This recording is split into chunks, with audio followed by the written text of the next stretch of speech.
India ने सिर्फ पाकिस्तान से चैंपियंस ट्रॉफी को नहीं निकाला, इंडिया ने सिर्फ पाकिस्तान को ही चैंपियंस ट्रॉफी से बाहर नहीं निकाला, इंडिया ने चैंपियंस ट्रॉफी फाइनल सिर्फ पाकिस्तान से नहीं निकाला, बल्कि इंडिया ने पाकिस्तान में पाकिस्तान के खिलाड़ियों को आपस में भिड़ा दिया है।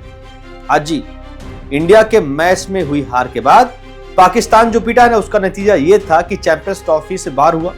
29 सालों के बाद पाकिस्तान में कोई टूर्नामेंट था और पाकिस्तान अपने ही मुल्क में होने वाले टूर्नामेंट से thank you so much tata goodbye हो गया, खत्म, कुछ भी नहीं। अब पाकिस्तान गुड बाय हो गया तो पाकिस्तान में सर्जरी का जिक्र बड़ा हो गया। पाकिस्तान में सर्जरी की शुरुआत किससे हुई? बाबर आजम के नाम से।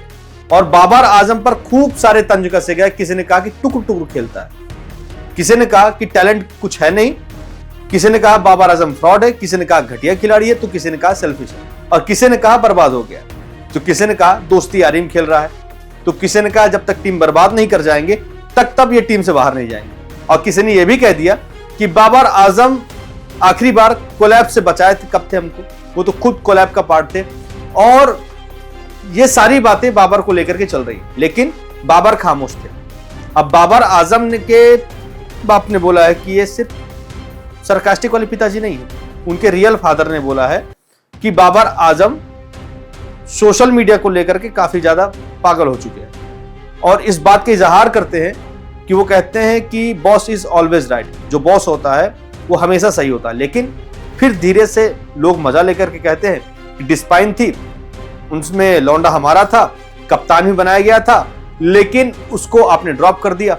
चलो ड्रॉप कर दिया, कोई बात नहीं, कोई बड़ी बात नहीं थी, लेकिन फिर उनका फॉर्म ठीक हो जाएगा, परफॉर्मेंस आ जाएगी, T20 में PSL में फिर से उनके बल्ले से रन निकलने लग जाएंगे, वो फिर से टीम में वापसी करते हुए आपको नजर आएगी, हमको किसी बात का कोई टेंशन नहीं।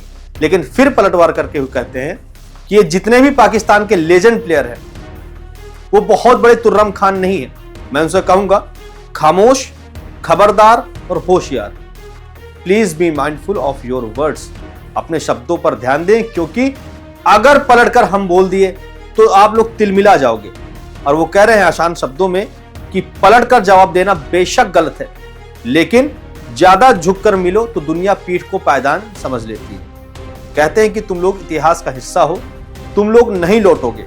और जो लोग कह रहे हैं कि मैं बहुत बोल रहा हूं, उनको पता होना चाहिए कि बाबर का बाप हूं, उनका पहला कोच हूं और उनका आखिरी कोच भी, स्पोक्स पर्सन हूं, मेंटर हूं, चाहता हूं कि बढ़िया करे, बाप हूं उसका मैं। और मेरे बेटे को मत सिखाओ। और कह रहे हैं कि जिसको लगता है कि बाबर बहुत खराब खेल रहा है, वो पाकिस्तान के फैन हैं जो जाकर कह रहे हैं कि बाबर बहुत गंदा खेल रहा है, कह दो कि उनका स्टेटस जाकर चेक कर लो, जो खेलते थे। अब इतना लिख गया है तो फिर से पाकिस्तान में बवाल तो होना जाहिर सी बात है, क्योंकि बहुत लंबा पोस्ट लिखा था बाबर आजम के पिताजी ने। अब बाबर के सपोर्ट में कुछ लोग भी आए हैं और उनके खिलाफ भी कुछ लोग खड़े हो गए। मतलब हाँ, अब लोग कह रहे हैं कि बाबर ठीक है अंकल जी, तमाम लोग निकाले गए हैं, लेकिन सच बात यह है कि बाकी और लोगों के पिताजी नहीं आए हैं, आप आ चुके हैं, लेकिन बाबर आजम ने अभी तक कोई छक्का नहीं मारा है। T20 मैच में भी उसने कुछ खास नहीं किया, जो वर्ल्ड कप हुआ था उसमें भी कुछ न मैन ऑफ द मैच मिला, न कोई बड़ी लंबी पारी आई। ऐसे कैसे चलेगा अंकल जी? और लोग कह रहे हैं कि देखो शाउद शकील भी वर्ल्ड कप में खेला था, 62 रन बनाए थे, 81 की स्ट्राइक रेट से खेला था, उसको भी ड्रॉप कर दिया गया था। उसके बाद तो उसके पिताजी ने शिकायत करने सबके सामने सोशल मीडिया पर नहीं आए। खुश रहो, कम से कम टीम में है। कामरान, गुलाम, तैयब ताहिर, शाउद शकील, इन सबको थैंक यू कर दिया है। कुछ लोग लिखे कि बाबर के पिताजी जो है वो पॉलिटिशियन बन रहे हैं, ये नहीं देख रहे हैं कि बाबर भाई को कितना मौका मिला और किस तरीके वो खेल रहे हैं, कुछ किए हैं नहीं। कुछ लोग बाबर के सपोर्ट में आ गए कि बढ़िया है अंकल जी, ठीक है, लेकिन जवाब बल्ले से बाबर आजम दे देंगे, हम लोग उसका वेट कर रहे हैं। ये सब चल रहा है। और कईयों ने कहा कि बाबर 31 साल के हो चुके हैं, अंकल जी अब उसको झेलने दो अपने कंधों पर। अकेले क्रिकेट में चलता रहता है, तारीफ और बुराई सब चलती रहती है।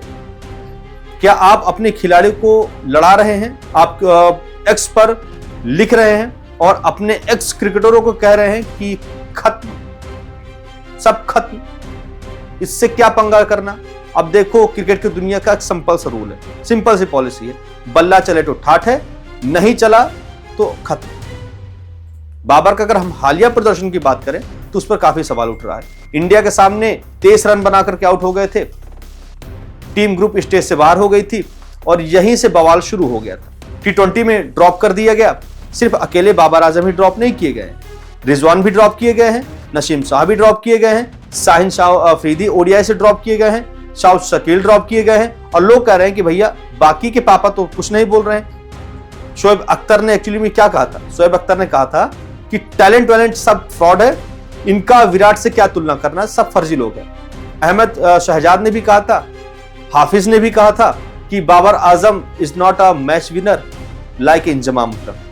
ये सारे लोग जो पुराने क्रिकेटर्स हैं, तमाम लोग बाबर पर तंज कस रहे हैं। शोएब मलिक ने भी कहा था कि हम बाबर की रैंकिंग को सेलिब्रेट करते हैं, लेकिन दिक्कत यह है कि रैंकिंग का हम क्या करें, अल्लाह बचाए इसी रैंकिंग से। और ये सच भी है, बाबर भाई बहुत टाइम से फ्लॉप रहे हैं। एशिया कप में 68 रन बनाए थे, T20 वर्ल्ड कप में 124 रन बनाए थे, मतलब फ्लॉप पे फ्लॉप। ओडीआई वर्ल्ड कप 2023 में 320 रन बनाए थे, जिसमें से अफगानिस्तान के सामने 74 रन बनाए थे, जो उनका हाईएस्ट स्कोर था। और T20 वर्ल्ड कप में केवल 122 रन बनाए थे पूरे मैच के दौरान, और चैंपियंस ट्रॉफी में 87 रन बनाए थे। तो रन तो बनाए नहीं है उन्होंने। और ये सच है कि पिताजी लड़ रहे हैं सबके सामने बाबर के लिए, और सही लड़ रहे हैं गलत लड़ रहे हैं ये हमको बिल्कुल भी पता नहीं। अब आपकी इस विषय पे क्या राय है कि बाबर आजम की जो पिताजी ने राय दिया है, सबको लताड़ा है, सबसे डायरेक्ट भिड़ गए बाबर आजम के लिए, ये आपको कितना सही लगता है? अपनी राय कमेंट बॉक्स में व्यक्त जरूर करिएगा। साथ ही चैनल को सब्सक्राइब करके बेल आइकन दबाइए ताकि तमाम खबरों से हम आपको ऐसे ही रूबरू करा देते हैं।